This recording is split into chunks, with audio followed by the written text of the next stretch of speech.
నెహెమ్యా గ్రంథం 4వ అధ్యాయం మొదటి 6 వచనాలు ధ్యానించుకుని ప్రార్థనలకు వెళ్దాం. మేము గోడ కట్టుచున్న ప్రకారము విని గోడ కట్టుచున్న సమాచారము విని సన్బల్లటు మిగులకు అప్పగించి రౌద్రుడై యూదులను ఎగతాళి చేసి. శత్రువు ఎప్పుడు కూడా పనిచేస్తుంటాడు. దైవికమైన ఐక్యత వీరందరికీ కూడా వచ్చింది. ఎవరందరికీ?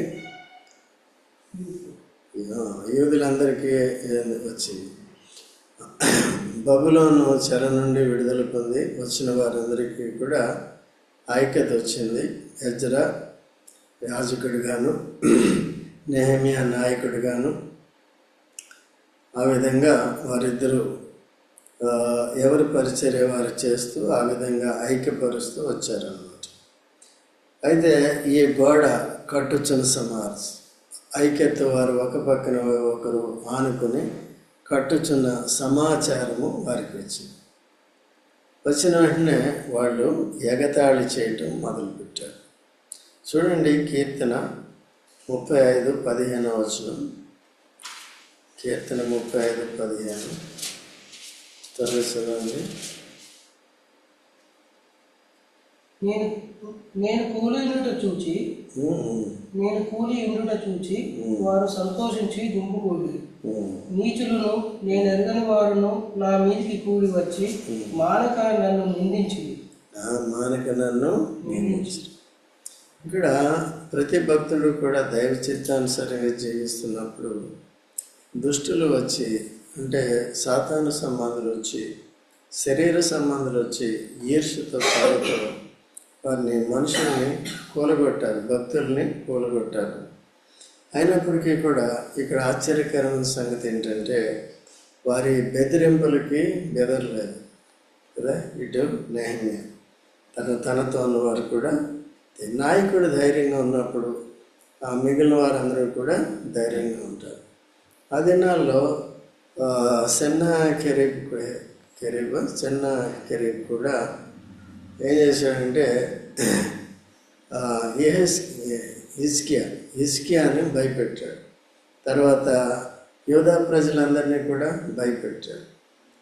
భయపెట్టినప్పటికీ భయపడ్డా లేదా, ప్రార్థన చేశారు కాబట్టి దేవుడు దగ్గరకు వచ్చి దేవుడు వాగ్దానం ఇచ్చి, నేను మీతో ఉన్నాను కాబట్టి మీకు విజయం ఇస్తానని చెప్పాడు.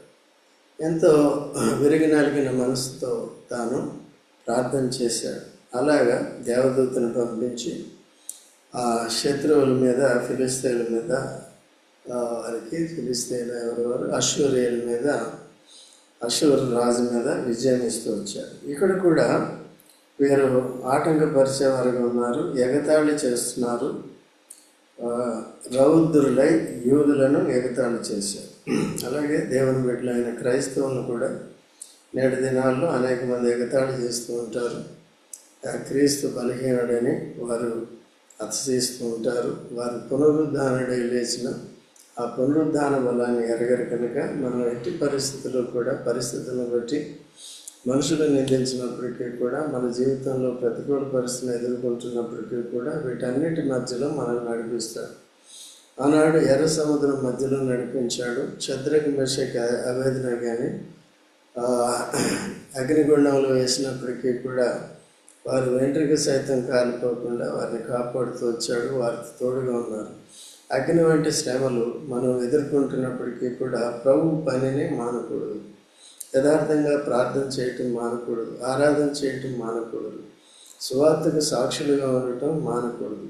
ఎందుకంటే సంఘం కట్టబడుతుంది, అనేక ఆత్మలు రావాలి, వచ్చిన వారందరూ కూడా మెచ్యూరిటీలోకి రావాలి, శరీరతత్వాన్ని వినియోగించకుండా ఉండాలి. సంఘాల్లో శరీరానుసారులు ఉన్నప్పుడు వారు భక్తిహీనులుగానే ప్రవర్తిస్తూ ఉంటారు.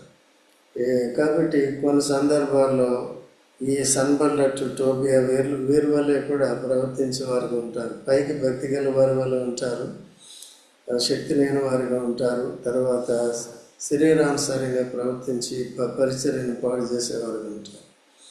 స్థానిక సంఘాల్లో కూడా ఆ రీతిలుగా ఉంటూ ఉంటాయి. అలాగే అటువంటి భక్తి మనం నేర్చుకోకూడదు, అది భక్తిహీనత. తర్వాత 2వ వచనంలో షోమ్రోను దండవారి ఎదుటను తన స్నేహితుల ఎదుటను ఇట్లనను, దుర్బలులైన ఈ యూదులు ఏమి చేయుదురు? తమంతట తామే ఈ పని ముగింతురా? బలులు అర్పించి బలపరుచుకుందురా? ఒక దినమందే ముగింతురా? కాల్చబడిన చెత్తను, కుప్పలుగా పడిన రాళ్లను మరల బలమైనవిగా చేయదు. చూసారండి అక్కడ ఉన్న పరిస్థితి ఎలాగుందో శత్రువు బాగా గమనిస్తుంది. వీళ్ళంతా ఇవన్నీ మనసులో పెట్టుకోలేదు, కానీ అది ఎంత బలమైన పని అయినా సరే దేవుడు తోడుగా ఉంటే మనం ఏం చేస్తాం?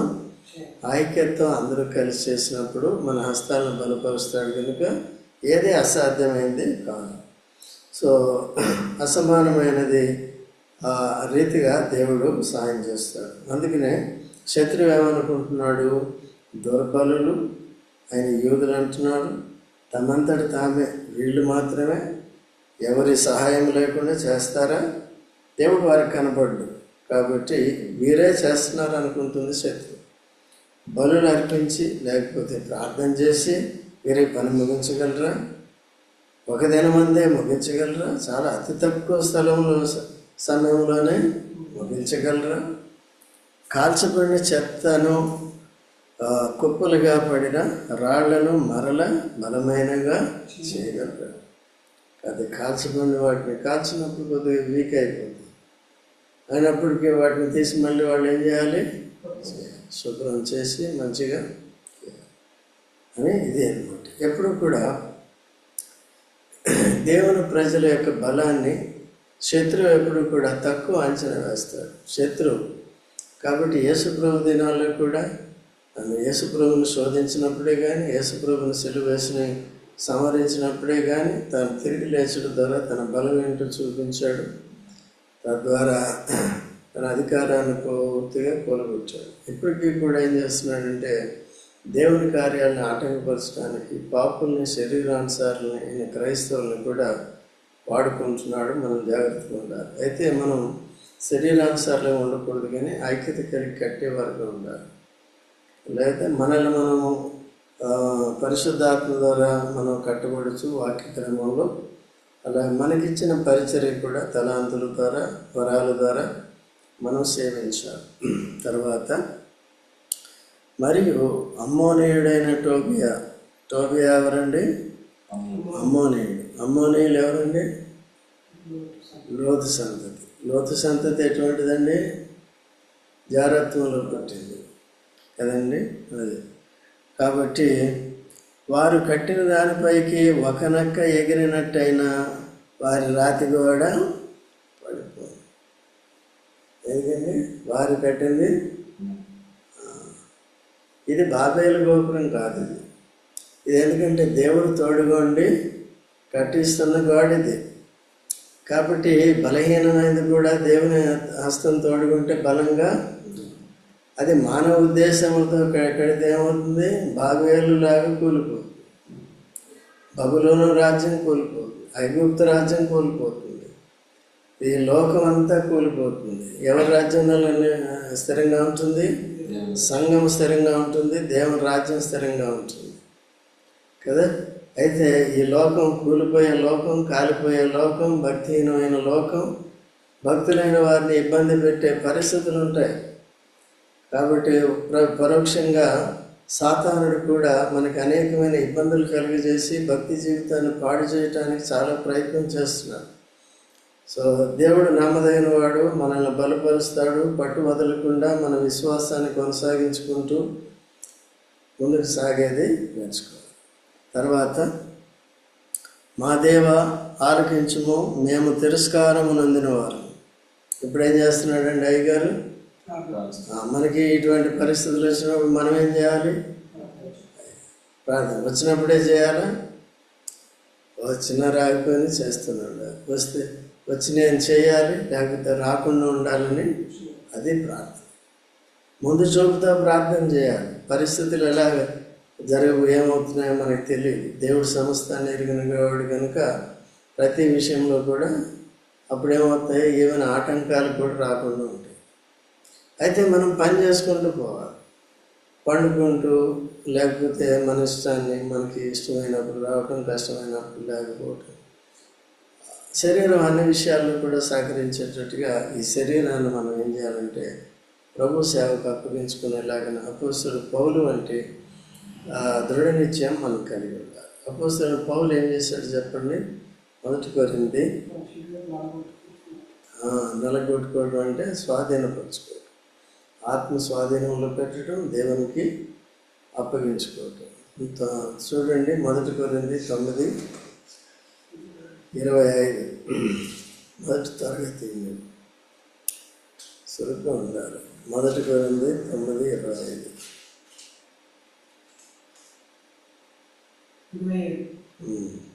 గాలిని కొట్టినట్టు నేను పోట్లాడలేదు, కానీ ఒకవేళ ఇతరులకు ప్రకటించిన తర్వాత నేనే భ్రష్టుడినైపోతున్నామో అని నా శరీరంలో నలగొట్టి దాన్ని లోపరుచుకుంటున్నాను. దేనికి? 25 నుంచి ఆ సందర్భం పందెమందు పోరాడు ప్రతివాడు అన్ని విషయముల మీరు లాస్ట్ ఒకటి చదువుకున్నారని అర్థం కాదు. నేను అందుకే ఇవన్నీ నాకు నలిగినాయే, మీకు నలగలేదు అర్థం.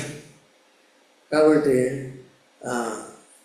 10 మంది పోరాడు ప్రతివాడు ఏం చేయాలంటే అన్ని విషయములలో ఈ లోక సంబంధమైన పందాలు అంటే శరీరాన్ని నలగొట్టుకుని ఆటకి కానీ దానికి కానీ సిద్ధపరచుకుంటారు.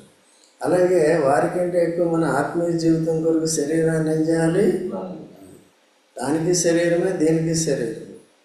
ఎందుకంటే దేవుడు ఆత్మ కనుక మన శరీరాన్ని వాడుకోవడానికి చూస్తున్నాడు. ఈ శరీరాన్ని మనం దేవుని స్వాధీనంలో, పరిశుద్ధాత్మ స్వాధీనంలోనికి తీసుకురానప్పుడు కష్టం అవుతుంది. సో ఈ దృఢ నిశ్చయం మనకి కలగాలి. అదే సంగతి. తర్వాత ఇక్కడ అది అయిపోయిందిలే. కాబట్టి ఏమంటున్నారు? మా దేవ ఆలకించుము, మేము తిరస్కారమునందున వారము, వారి నింద వారి తలల మీదకి వచ్చినట్లు చేసి వారు చెరపట్టబడిన వారై వారు నివసించే దేశంలోనే వారిని అప్పగించు. సరే, వారు అన్యాయం చేస్తున్నారు, వారు ఆటంకపరుస్తున్నారు. కొత్త నిబంధనలో కూడా నా సంఘమును పాడు చేయవాన్ని నేను పాడు చేస్తాను. దేవుని యొక్క విధానం అది. దాన్ని అనుసరించి, దేవుని యొక్క తీర్పులను అనుసరించి, ఇది వ్యక్తిగతంగా నెహెమ్యా అని వారు ఏమంటలేదు, కానీ దేవుని పరిచర్య చేసినప్పుడు, కూలిపోయిన దాన్ని తిరిగి కడుతున్నప్పుడు వారిని బలహీనపరచడానికి, నిరుత్సాహపరచడానికి, ఆ పనులు జరగకుండా ఉండటానికి ఆ విధంగా ఇటువంటి కుట్ర పన్నాగాలు చేసే మనుషులు అన్నమాట. సో దాన్ని బట్టి ఏం చేస్తున్నారంటే ప్రార్థన చేస్తున్నారు. ఆమె కూడా దైవ చిత్తానుసారంగా ప్రార్థన చేయటం అంటే, సో పేతురు యోహానులు కొన్నిసార్లు ఏం చేశారంటే వీరిని కాల్చి ఏదంటే అగ్నిది కాల్చినట్లుగా చేయి ప్రభువా అని ప్రార్థన చేస్తారు కదా. కానీ అట్లా చేయకూడదు. ఎందుకంటే వారు రేపు మారమనసు పొందుతారు. కాబట్టి ఇప్పుడు ఏదో చేస్తున్నారు కాబట్టి మనకేం కావాలి? వెంటనే వారి మీదకి దేవుని ఉగ్రత వచ్చేయాలని చేయకూడదు. ఇంతవరకు ప్రార్థన చేసుకోవచ్చు, వారి ద్వారా హింస కలుగుతుంది, వారిని మార్చుకోవచ్చు. లేకపోతే దేవుని నీ తీర్పుగా అప్పచెప్తున్నావు అని చెప్పి, ఆయన తీర్పు ఎలా తీరుస్తాడో ఆయనకి తెలుసు. నువ్వు ఇలాగ తీర్పు తీర్చాలని దేవుడికి చెప్పకూడదు. తీర్పు పగ తీర్చుకునేది ఎవరండి? దేవుడు. మనం చెప్పాలి, ఇలా చేయి, ఇలా చేయి, ఇలా చేయి, తీర్పు తీర్చని చెప్పాలా? అయితే వీళ్ళు కూడా వాక్య పరిధిలో ఆ విధంగానే చేస్తున్నారు. కనుక దేశంలోనే వారికి దోపునకు అప్పగించము. దేవుడు అంతకుముందు కూడా ఇశ్రాయేల్కి విరోధంగా పనిచేసిన అశ్వరీయులు కానీ, ఫిలిస్తీన్లు కానీ వీరందరినీ కూడా ఆ రీతిగా చేస్తూ వచ్చారు. 5వ వచనంలో వారు కట్టువారిని బట్టి నీకు కోపం పుట్టించిండ్రి గనుక వారి దోషమును పరిహరింపకము, నీ ఎదుట వారి పాపమును తుడిచివేయకము. అయినను పని చేయుటకు జనులకు మనసు కలిగి ఉండను కనుక మేము గోడను కట్టుచుంటిమి, అది సగం ఎత్తు కట్టబడి ఉన్నది. సో పక్కన ఈ విధంగా ప్రార్థన చేశాడు. వాళ్ళు నిరంతరము వాళ్ళు భయపెడుతున్నారు, తర్వాత పనికి ఆటంకపరుస్తున్నారు. కాబట్టి వీళ్ళంతా కూడా కలిసి పనిచేస్తున్నారు.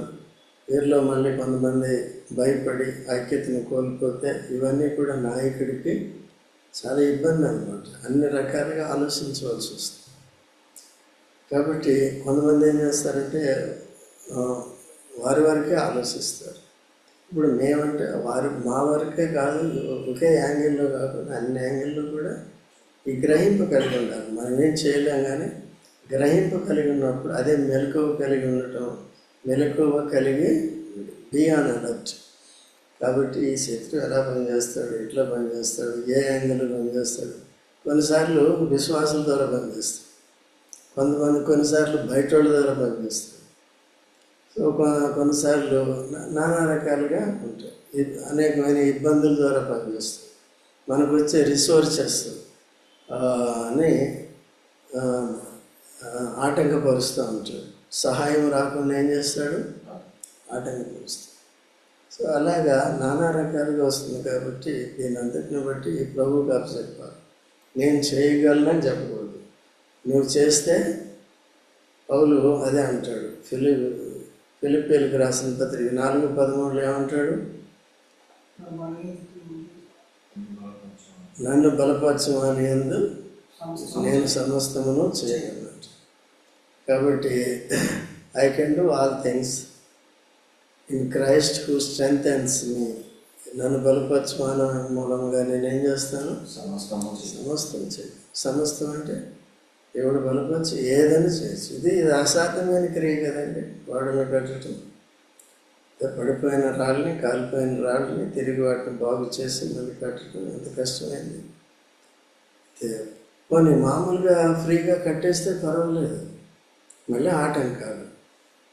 అందుకనే ప్రార్థన అనే ఆయుధం, ప్రార్థన దేవుడు తప్పకుండా సహాయకరించేలాగా చేయాలి. దేవుడు ఆల్రెడీ ఆయన కూడా ఇన్వాల్వ్ అయ్యాడు మొదటి నుంచి. అందుకనే వారికి ఐక్యత ఇచ్చింది. అందుకనే వారు రిటర్న్ వచ్చారు. ఎక్కడికి, యెరూషలేముకి తిరిగి వచ్చారు. ఇవన్నీ దేవుడు కార్యం చేస్తున్నాడు.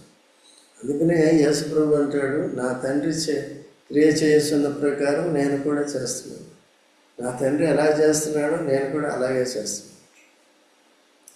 క్రీస్తు ఎలా చేశాడో అలాగే పరిశుద్ధాత్మ చేస్తున్నాడు. ఓకే అండి. అందుకనే వారిని అనుసరించి, ఆత్మను అనుసరించి నడుచుకుని, ఆత్మను అనుసరించి మనం క్రియలు చేయాలి. ప్రార్థన అనేది ఈ విధంగా ఉండాలి. మీరు కూడా వ్యక్తిగతంగా ఎదుర్కొంటున్న పరిస్థితులు, పరిచర్యల్లో పాలు పొందకుండా ఉండే ఆటంకకరమైన పరిస్థితులు, వీటన్నిటి నుంచి కూడా ప్రార్థన చేయాలి. ఆటంకం వస్తే ఇదే మేలు, ఇంట్లోనే పండుకుంటాం, అది కాదు, అది సరైన విధానము కాదు. కాబట్టి మనం కూడా పడిపోయిన రాళ్ళ వల్ల ఉంటాము. అలా ఉన్నప్పుడు తిరిగి మనల్ని తీసి మళ్ళీ కట్టే పరిస్థితుల్లోకి మనం తెచ్చుకుంటాం. పడిపోతున్న రాళ్ళ వల్ల ఉండకూడదు, కానీ కట్టబడిన, లేకపోతే యజమానుడు వాడుకోవటానికి అర్హమైన పాత్ర వల్ల మనల్ని మనం ఏం చేయాలి, సిద్ధపరచుకోవాలి. ప్రార్థన చేసుకుందాం.